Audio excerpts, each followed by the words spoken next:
Aleluia. Podemos tomar esse tempo para saudar o nosso próximo, do lado direito e esquerdo, aquele que está em frente de ti e por detrás, dizer: Ei, tenho saudade de você. Estou feliz em te ver aqui. Vamos abençoar uns aos outros no nome do Senhor. Tenho saudade de vocês. Amo muito a vocês. Obrigado por se ajuntar em nós pelas plataformas online e todos aqueles que estão aqui conosco no santuário, adorando ao nosso Deus. Como diz a palavra de Deus, nós queremos que chegará um dia em que iremos para o céu e todas as lágrimas serão enxugadas. Não haverá mais dor nem agonia, todas as coisas serão feitas novo. Nós cremos, estamos esperando a nova Jerusalém. Enquanto colocamos a nossa fé em Jesus Cristo, esperamos por aquele dia, que possamos ser vitoriosos todos os dias. E oro as bênçãos sobre sua vida em nome do Senhor. Amém. Através da passagem dos Êxodo capítulo 28, versículo 1 e 2, quero compartilhar a mensagem, o significado redentivo do peitoral do juízo. O peitoral do juízo. Vestimentas são um tema muito importante na Bíblia, especialmente através das vestes do sumo sacerdote. Nós podemos ouvir acerca da história da nossa redenção através das vestes do sumo sacerdote. Podemos notar como Deus está trabalhando acerca do altar e sacrifício de Jesus Cristo. Especialmente dentre as vestes do sumo sacerdote, vamos nos focar no peitoral do juízo, o peitoral do julgamento. Se nos voltarmos para o jardim do Éden, o lugar antes da queda de Adão e a mulher, o jardim do Éden era como um templo onde Deus habitava com o homem e a mulher. A glória de Deus enchia o jardim do Éden. A glória de Deus vestia Adão e Eva, de maneira que eles não se viam que estavam nus. Por isso, não estavam envergonhados. Se olhar para Salmos 36, versículo 8, diz: Eles se fartarão da gordura da tua casa e os farás beber da corrente das tuas delícias. Estas delícias referem-se a Éden. O termo hebraico para delícias é Éden. E Éden significa delícia, felicidades, ação de graça e som de melodia. Desta forma, o jardim do Éden era como se fosse um templo onde Deus habitava com o homem e a mulher. Gênesis capítulo 3, versículo 8 diz: E ouviram a voz do Senhor Deus que passeava no jardim pela veração do dia. Esconderam-se Adão e sua mulher da presença do Senhor Deus entre as árvores do jardim. Vimos que a presença de Deus estava entre os homens e a mulher. Deus vestia-os com a sua glória. Se olhar para Ezequiel capítulo 28, versículo 13 e 14, esta também é uma alusão ao jardim de Éden, antes da queda. E é claro que fala do querubim ungido antes da queda. Relaciona-se a pedras preciosas que se encontrava no jardim do Éden, que cobriam o querubim. Vamos ler Ezequiel capítulo 28, versículo 13 a 14. Estiveste no Éden, está falando do querubim ungido, jardim de Deus, a presença de Deus, de toda a pedra preciosa era a tua cobertura. Mostra que no jardim do Éden as pedras preciosas eram cobertura do querubim ungido. E esta palavra cobertura é mesuca em hebraico e deriva de suká, que significa cabanas ou tendas. Essas pedras preciosas eram como uma tenda tabernáculo que cobriam este querubim. Essas pedras preciosas, o rubim, o topázio, o diamante, o berilo, o enix, o jasper, safira, carbúnculo, esmeralda e ouro. E você estava no Monte Santo de Deus. Vamos pensar nessa imagem de ser coberto com pedras preciosas, ser coberto com a glória de Deus e a sua luz. Vamos pensar um pouco acerca disso. Salmos capítulo 8, versículo 4 a 5. Esta é uma informação importante que nós precisamos ter para cobrir aquilo que é a informação que temos no peitoral do sumo sacerdote, principalmente o peitoral do juízo. E é o homem mortal para que te lembres dele, e o filho do homem para que o visites, pois pouco menor o fizeste do que os anjos, e de glória e honra o coroaste. E esta palavra coroar em hebraico é atar. Significa rodear ou dar. Assim como a coroa, quando é colocada na cabeça de alguém, rodeia. Tem o significado de rodear e entregar. O que atualmente está significando é que Deus rodeou Adão e Eva com a glória e majestade. A glória de Deus e a sua majestade eram as roupas com quais eles eram cobertos. Eles eram nus, mas não tinham vergonha. Por quê? Porque Deus lhes cobria, estavam sendo rodeados pela presença de Deus. Eles estavam rodeados e vestidos da glória de Deus e majestade, a sua formosura. Porque Adão tinha sido criado à imagem de Deus. Se olhasse para Adão, poderia ver o próprio Deus. Cantamos uma música que naquele dia veremos Cristo em cada um de nós. Nós estaremos imensamente na glória de Deus. Mas ainda nesta terra precisamos refletir a glória de Cristo. Precisamos glorificar a Deus em toda a nossa vida da fé. Este é um fato muito importante que precisamos compreender acerca do Jardim do Éden. Infelizmente, houve esta queda no Jardim de Éden por causa da desobediência e por isso eles perderam a glória de Deus. Então, mesmo que estavam rodeados e vestidos da glória de Deus, eles perderam. Eles mudaram a glória de Deus pela glória de bestas e animais. Consegue imaginar isso?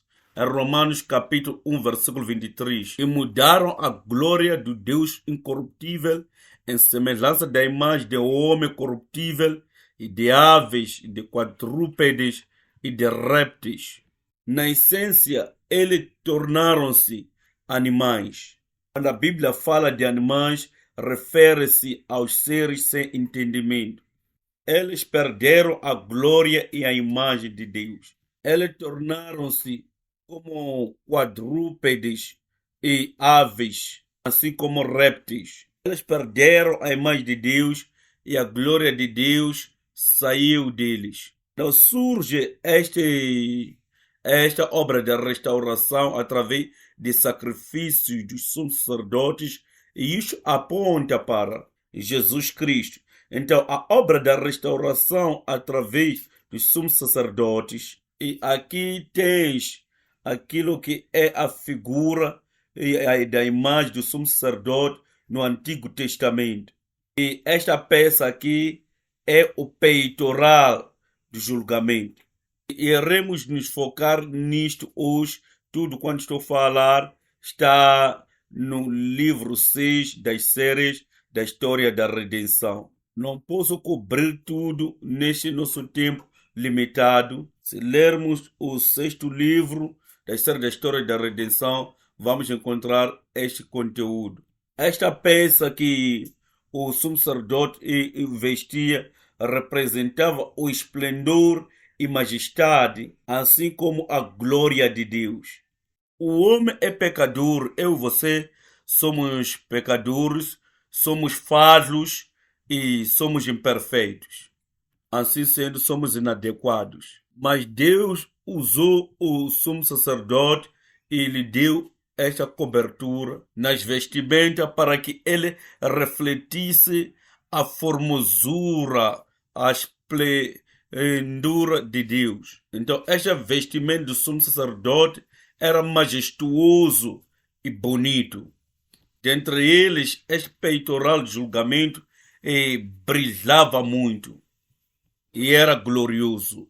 Talvez os olhos das pessoas olhavam muito para a coroa e o peitoral de julgamento. Então, esta peça representava a glória, a majestade, a formosura e a santidade do nosso Pai Celestial. Quando olhasse para o sumo sacerdote, na sua mente estava a olhar para Deus a quem aquelas vestes representavam.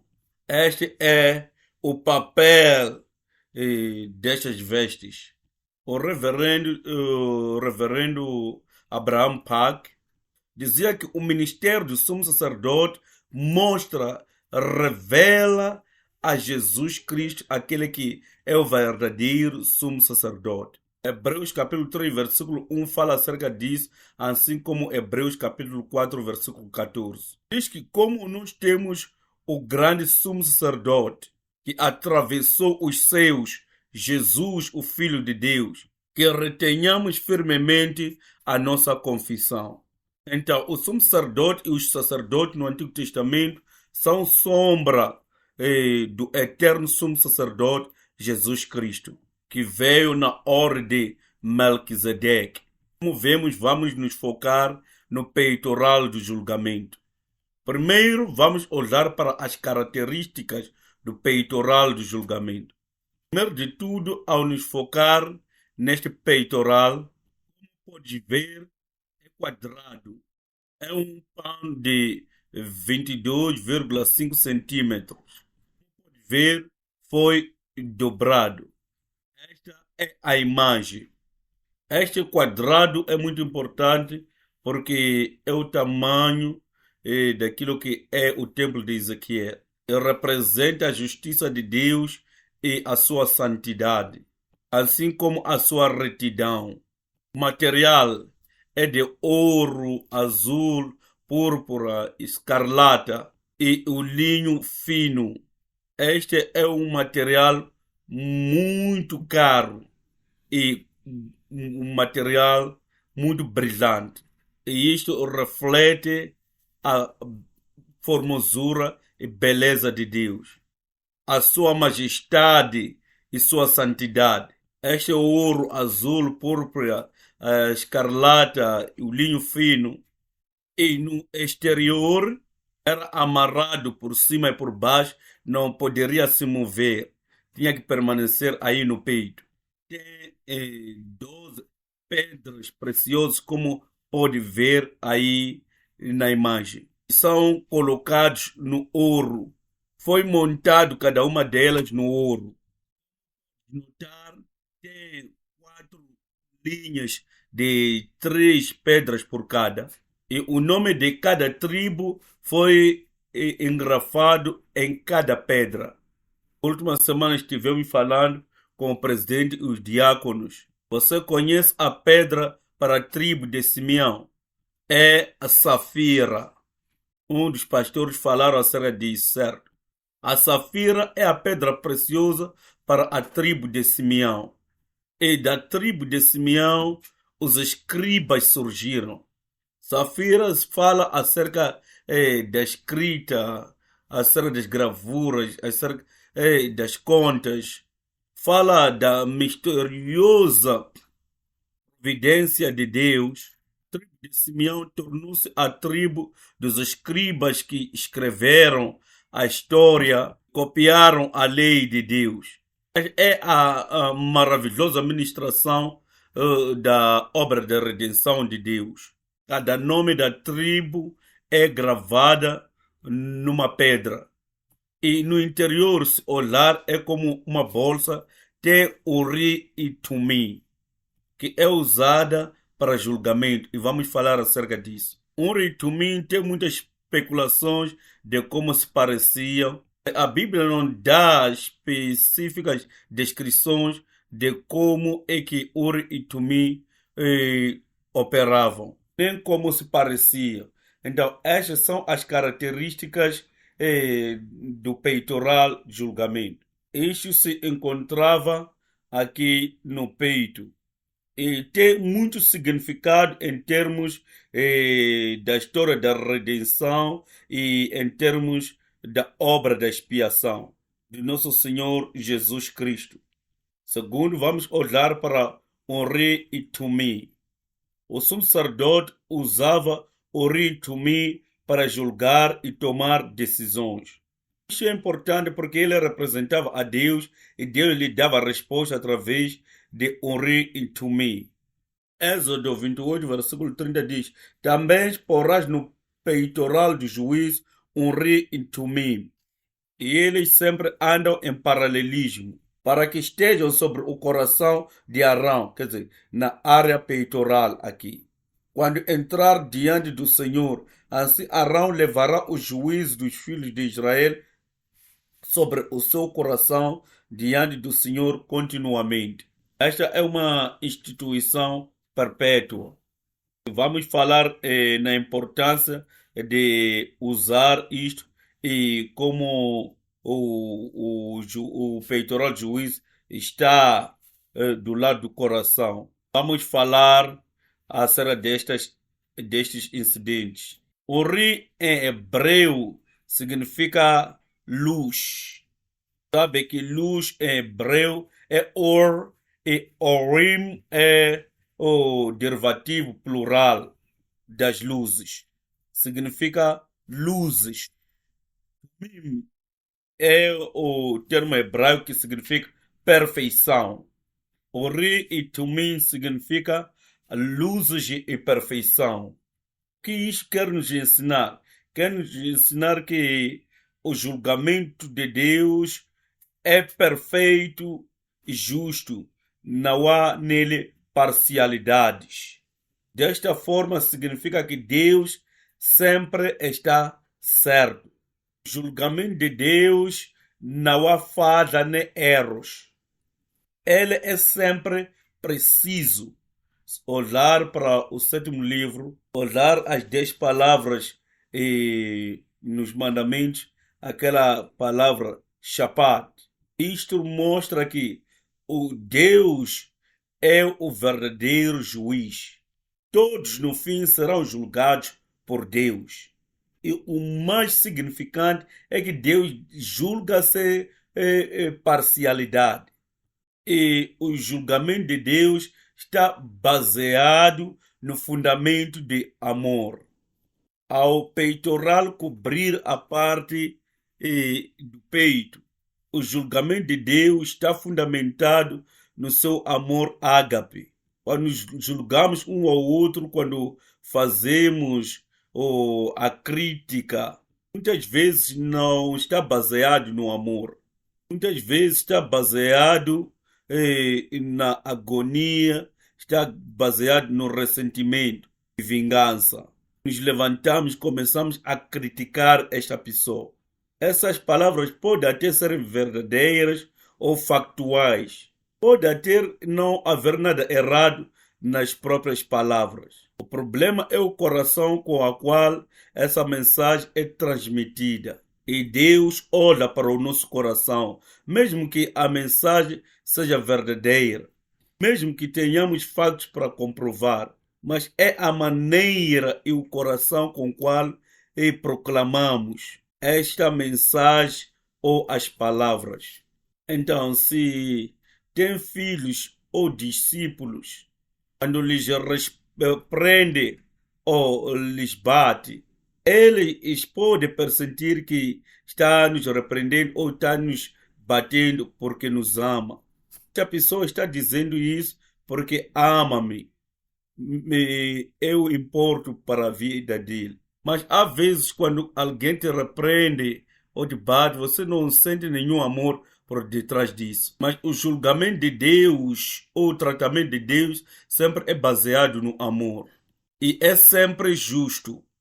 Tudo quando estamos atravessando agora, fomos dados talentos, habilidades, fomos dados tarefas e responsabilidades. Não tem como dizer que Deus não é justo. Algumas pessoas podem ser altos, outros terem muito dinheiro, mas mesmo assim Deus é justo. Independentemente da diferença das nossas caras, o tamanho das nossas mãos, Deus permanece justo. Ou pode dizer, por que eu não tenho dinheiro? Por que há tantas diferenças? Mesmo assim, Deus é justo. E de acordo com o seu julgamento, Ele nos colocou em cada situação em que nos encontramos. Você pode dizer, Deus não é justo, porque aquela ali está naquela posição e eu estou nesta situação. Mas Deus, ou o julgamento de Deus, é sempre preciso e justo. O homem trabalha com parcialidade. Romanos 3:4 diz que todo homem é mentiroso, somente Deus é verdadeiro. Você pode pensar que eu vivo uma vida de retidão justa, com integridade. E como não faço grandes pecados, você pode pensar, eu sou justo. Na Bíblia diz, ninguém é justo. Ninguém é justo diante de Deus. Todos somos pecadores diante de Deus. Cada um de nós é mentiroso. Você pode pensar que está a falar a verdade e está sendo imparcial. Deus está dizendo que todo homem é mentiroso e injusto. Muitas pessoas que acham que estão vivendo uma boa vida ou uma vida justa tendem a ser rígidos e vivem suas vidas criticando e julgando os outros. Eles dizem, eu não faço aquele tipo de pecado.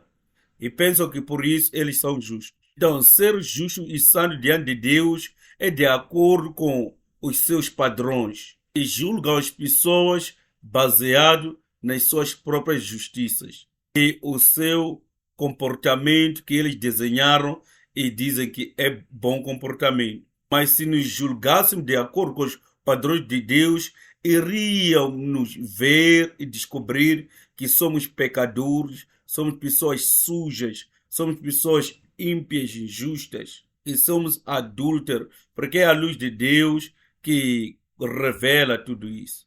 E isso acerca de todas as pessoas. Provérbios capítulo 11, versículo 1 diz que a balança falsa é abominação diante do Senhor, mas a justa é o seu deleite.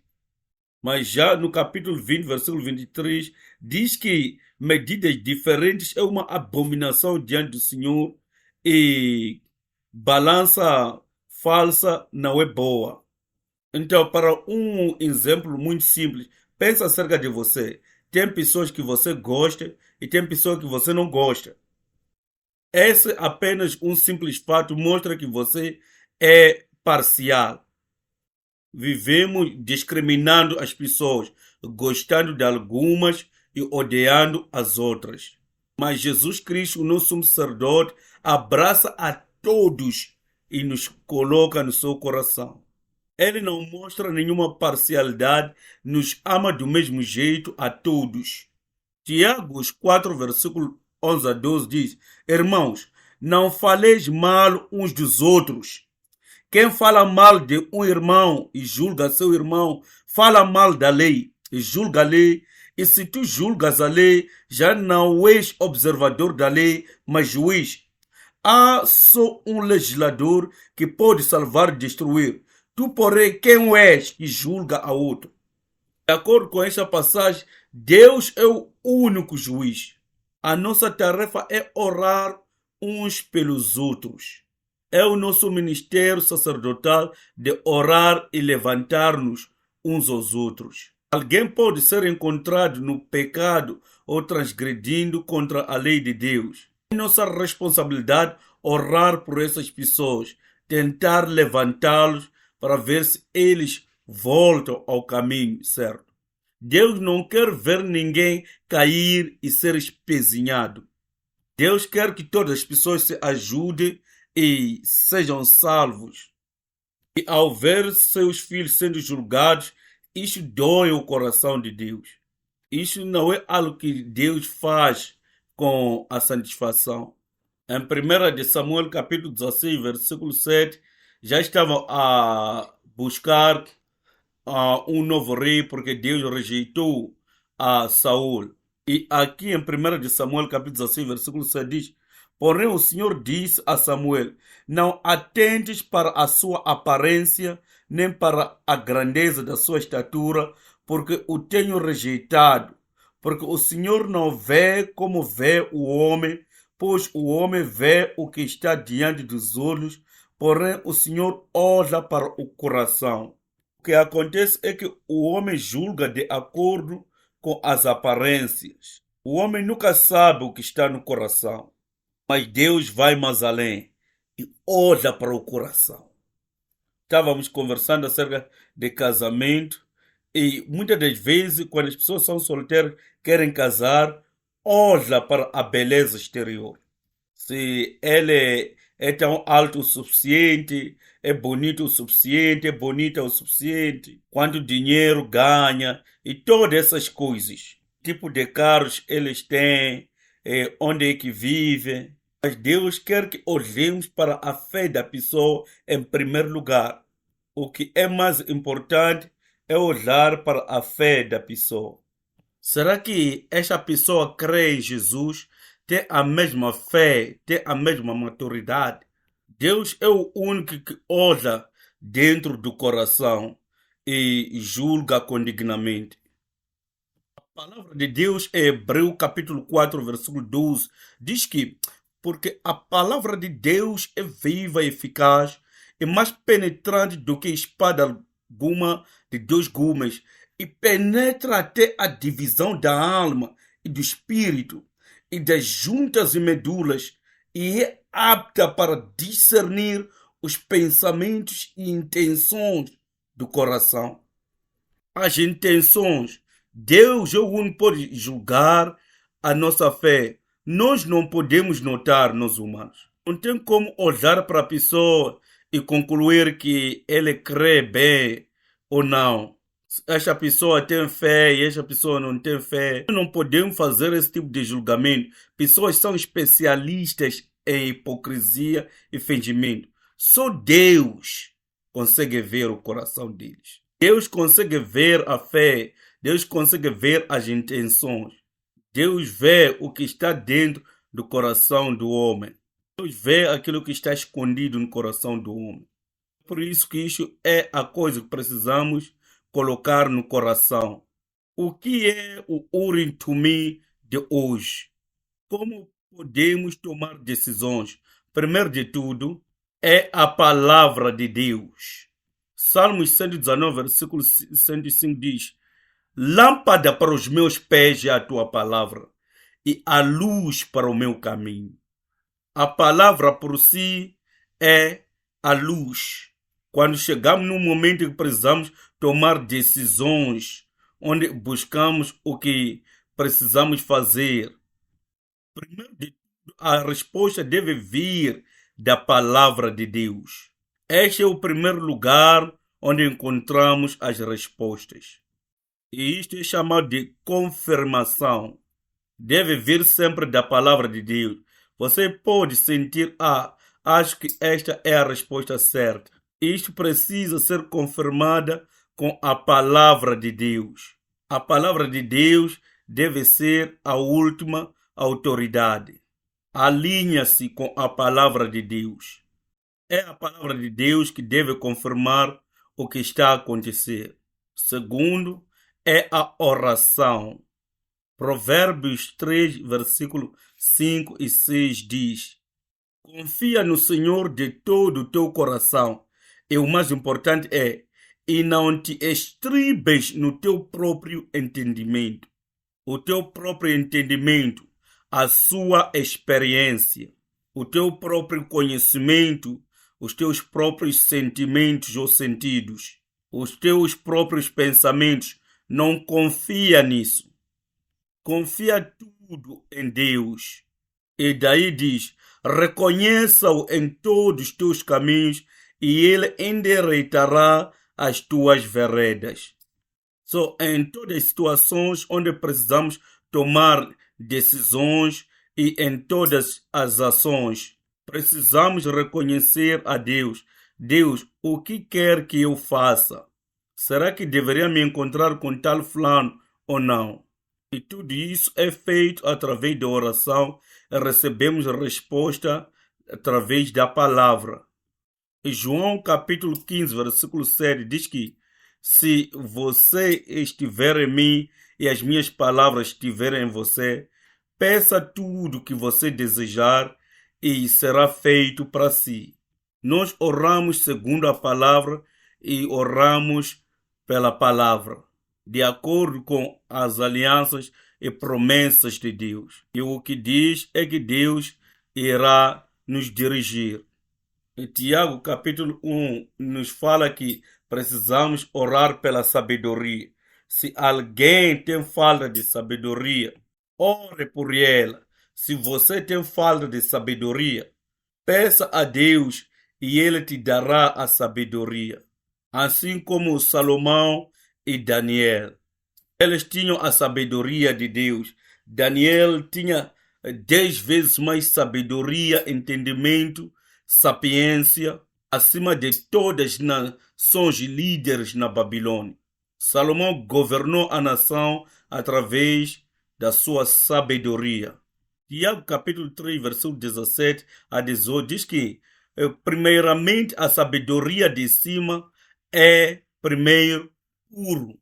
Existe sabedoria mundana que é demoníaca. Só existe a sabedoria demoníaca.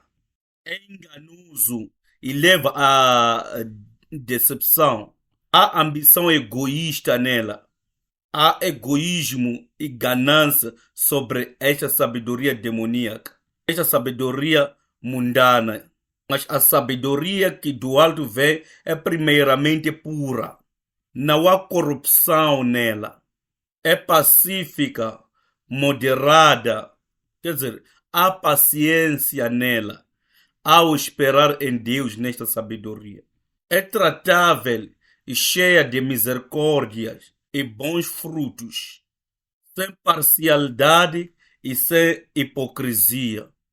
O fruto da justiça semeia-se na paz para os que exercitam a paz. Então, a sabedoria de Deus vai resultar na paz e na reconciliação. Vai resultar na união.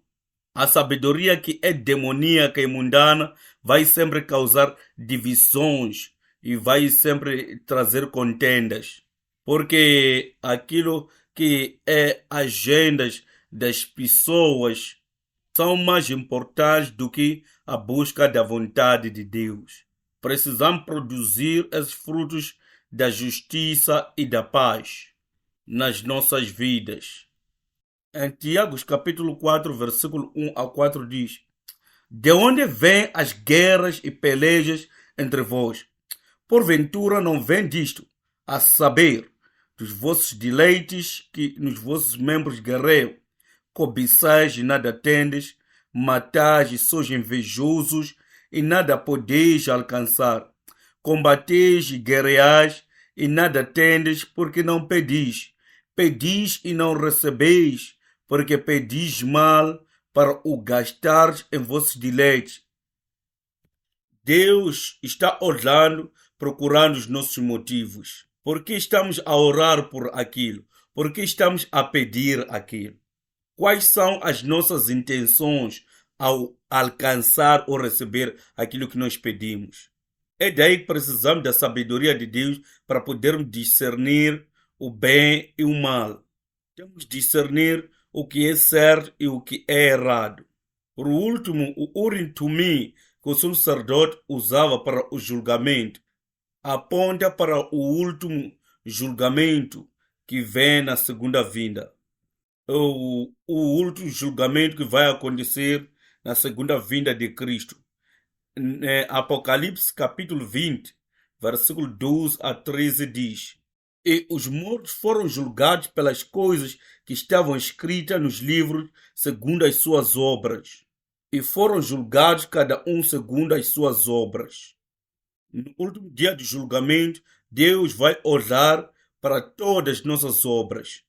todas as nossas ações e Deus vai julgar condignamente. Eu oro para que sejamos capazes de acertar as contas de nossa vida dia após dia. Viva cada dia como se fosse o teu último dia. Cada hora, cada momento deve ser vivido como se fosse o seu último. Acerta as contas com Deus, arrependa-se. Acerta-se diariamente com Deus como se fosse o teu último dia. Eu oro bênção sobre suas vidas em nome do Senhor. Amém. Terceiro, vamos falar das 12 pedras preciosas. Esta é uma longa mensagem. Tive dificuldade em decidir se poderia fazer em uma mensagem ou em divisões. As 12 pedras preciosas representam as 12 tribos de Israel, dos quais nós falamos. Aqui pode ver que tem 12 pedras preciosas e estão em ordem. Judá era representado pelo Rubim. Topázio era Issacar. Zebulon era Esmeralda. Ruben era Simeão era Safir. Gad era Diamante. Efraim era Jacinto. Manassés era Agate e Benjamim era Ametista. Dan era Berilo. Aser era Onixo. E Naftal, Jasper. Esta é a ordem de acampamentos das 12 tribos de Israel no Antigo Testamento. Êxodo 28, versículo 21, fala acerca daquilo que são as pedras preciosas representando as 12 tribos de Israel, estão em ordem de acampamentos. Então, vemos aqui Judá, Issacar e Zebulon. As tribos que estavam na zona leste e lideravam as marchas e saíam naquela ordem. Depois vinha o Ruben, Simeão, Gad, Efraim, Manassés, Benjamim. Depois seguia Dan, Azer e Naftal. Está em ordem de acampamento quando estavam no deserto. As 12 tribos são mencionadas no Apocalipse, que são os 144.000. Em Apocalipse capítulo 7, versículo 4 e capítulo 14, versículo 1 a 3. Estes são os 144.000 que lavaram suas vestes e ficaram brancos, e que se encontram no Monte Sião com o Cordeiro e cantando a canção. É 12.000 vezes 12, o que vai dar 144.000. É um número simbólico. Cada pedra preciosa tem sua posição e cor. Isso tem a nos dizer que Deus nos colocou em certas posições e nos deu diferentes responsabilidades ou tarefas. Por exemplo, temos o presidente, temos o líder do coral, são a fazer específicas nos lugares. 1 Coríntios capítulo 12, versículo 4 diz que agora há variedade de dons, mas o mesmo Espírito. Temos diferentes dons e diferentes posições. Eu gostaria de estar no coral e cantar, mas infelizmente não consigo. Eu não consigo cantar bem, não tenho uma boa voz. Deus me chamou para estar no púlpito. Mateus capítulo 25, versículo 14 a 15. Fala de como Deus nos deu diferentes dons, diferentes talentos. Outros 5 talentos, outros 2 talentos, outros 1 talento. E se não tiver muitos talentos, pode estar certo de que pelo menos ter um talento e tem que usar para Deus. Por favor, não vá enterrar, se tornar como aquele servo preguiçoso e malvado. Se você se considera filho desta igreja, deve se voluntariar para fazer alguma coisa nesta igreja. Mesmo que seja uma coisa, um talento. Não vá enterrar, porque Deus não está a olhar na multidão do que nós podemos fazer. Por exemplo, aquele que tem 5 talentos. Deus está olhando para os nossos corações. E está olhando se nós estamos a fazer as coisas de acordo com aquilo que Ele nos encarregou. O coração é mais importante aqui. O importante não são os números 5, 12, 1. Isso não importa. Mas como Deus nos deu, será que estamos a usar esses talentos para Deus? Vamos dizer, por exemplo, Deus me deu 5 talentos, estou usando apenas 2 talentos. Não estou usando o remanescente, mas aquele que recebeu um talento está usando, está explorando completamente. Está usando o seu talento 100%. No julgamento humano, estava a pensar aquele que recebeu 5 talentos, mas está usando 2 ou 3 deles, está tendo muito avanço, muita frutificação. E vem para aquele que recebeu um talento como se não estivesse fazendo nada. Eles o julgam com princípios de aparências. Como é que você acha que Deus vai julgar? Ele vai olhar para aquele que recebeu 5, vai dizer: eu te dei 5 talentos, por que não usaste 5 talentos? E não vai se agradar pela pessoa. Vai olhar para aquele que tem um talento e usou aquele talento a 100%. Deus vai se agradar dele porque ele fez o seu melhor com tudo aquilo que Deus lhe deu para fazer. Isso é muito importante. Se somos membros ou parte desta igreja, temos que estar ativamente envolvidos nas atividades e no servir das nações. Nós temos diferentes habilidades e tarefas, mas que quando combinados cumprem um único propósito. Em Cantares de Salomão, capítulo 8, versículo 6 diz: põe-me como selo sobre o teu coração. Êxodo 28, 21 diz: e serão aquelas pedras segundo os nomes dos filhos de Israel, 12 segundo os seus nomes, serão esculpidas como selos, cada uma com o seu nome para as 12 tribos. Devem ser esculpidas. E Salomão diz que me coloca como um selo sobre o teu coração. Nós somos como um selo no coração de Deus. Vamos olhar para a história representativa do significado do peitoral do juízo. E vamos nos voltar para a conclusão. Jesus Cristo é o nosso eterno grande sumo sacerdote e ele cuida de nós, protege-nos com o seu amor fervoroso. Mateus 23, versículo 37. João capítulo 13, versículo 23. O peito do sumo sacerdote representa o amor fervoroso de Deus, o seu amor zeloso pelo seu povo. Também Jesus tomou os nossos pecados e enfermidades, tomou a nossa vergonha na cruz.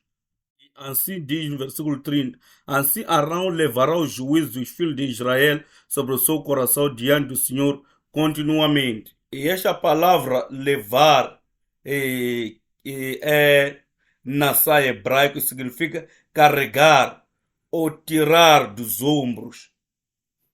E esta palavra nassá é muito importante porque tem muito significado em termos da obra e da história da redenção. Deus carregou os israelitas quando os levou através do deserto. Deuteronômio 1:31 diz que o Senhor teu Deus te carregou como o homem carrega seu filho. Em Isaías 53, versículo 4 e 5, e verdadeiramente ele tomou sobre si as nossas enfermidades e as nossas dores levou sobre si. Jesus carregou aquilo que são as nossas agonias e as nossas doenças e nos levantou para estar do lado do rei do Deus Pai. O reino de Deus é chamado do seio de Abraão. O peito o representa o reino de Deus. Então, aquele peitoral é como um microscópio da Nova Jerusalém.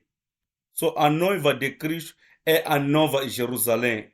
coberto ou adornada para o seu marido ou seu noivo, em Apocalipse capítulo 21, versículo 2 e 3. E esta Nova Jerusalém é a noiva de Cristo descendo dos céus, adornada. E como é que está adornada? Com as pedras preciosas. Apocalipse 21, versículo 19 a 20 diz que estava adornada com todo tipo de pedras preciosas. Assim estamos a voltar de novo para o Jardim do Éden. Isso é a volta para o Jardim do Éden, onde a igreja é adornada com pedras preciosas. Estamos refletindo a glória de Deus e Deus será glorificado. E quais são as pedras preciosas da noiva? De acordo com 1 de Pedro, capítulo 3, versículo 1 a 5, é a imagem de Cristo, o fruto do Espírito Santo. 1 de Pedro, capítulo 3, versículo 1 a 5. Semelhantemente, vós mulheres, sede sujeita aos vossos próprios maridos, para que também, se alguns não obedeçam à palavra pelo por de suas mulheres, sejam ganhos sem palavra, considerando a vossa vida casta em temor, o enfeite delas não seja o exterior, no frisar dos cabelos, no uso de joias de ouro, na compostura dos vestidos, mas o homem encoberto no coração, no incorruptível traje de um espírito manso e quieto, que é precioso diante de Deus, porque assim se adornavam também antigamente as santas mulheres que esperavam em Deus e estavam sujeitas aos seus próprios maridos. Isto não está falando apenas acerca de casais físicos, mas refere-se também à noiva de Cristo e ao noivo que é o Cristo. Em como a noiva precisa refletir a glória de Cristo através da imagem de Deus. E também as pedras preciosas é a fé e as obras refinadas pelo fogo. Em Jó capítulo 23, versículo 10 diz: porém ele sabe o meu caminho, provando-me ele, sairei como o ouro, ou ouro puro. 1 de Coríntios capítulo 3, versículo 12 a 14 diz: e se alguém sobre este fundamento formar um edifício de ouro, prata, pedras preciosas, madeira, feno, palha, a obra de cada um se manifestará, na verdade o dia o declarará, porque pelo fogo será descoberto, e o fogo provará qual seja a obra de cada um. Se a obra que alguém edificou nessa parte permanecer, essa receberá galardão. Essas pedras preciosas são a nossa fé, as nossas obras, e serão diferentes. Assim como o sol, a lua e as estrelas têm glória diferente, nós teremos a glória diferente no reino de Deus. Isso vai depender de obras boas que você fez e na fé que você teve e como você andou com Deus. Sua glória e resplandecência será diferente diante de Deus. Para concluir, é 1 de Coríntios capítulo 15, versículo 40, 42, que fala acerca disso. Enquanto pensamos nessas coisas, vamos olhar para a nossa vida de fé. Isso é muito importante porque se tornará a nossa cobertura. Estas pedras preciosas serão a nossa cobertura. A pergunta da reflexão é: o que estamos fazendo para nos adornar, para podermos nos encontrar com o nosso noivo, Senhor Jesus Cristo, na sua volta? Vamos orar. Amado Papai, que sejamos capazes de andar contigo dia após dia, até aquele último dia em que seremos transfigurados para o novo corpo espiritual. Ajuda-nos a ser como a verdadeira noiva que se adornou para o seu marido, estando em alerta e tendo os nossos candeeiros brilhando. E agradecemos tanto e oramos todas essas coisas no nome precioso do nosso Senhor Jesus Cristo. Amém.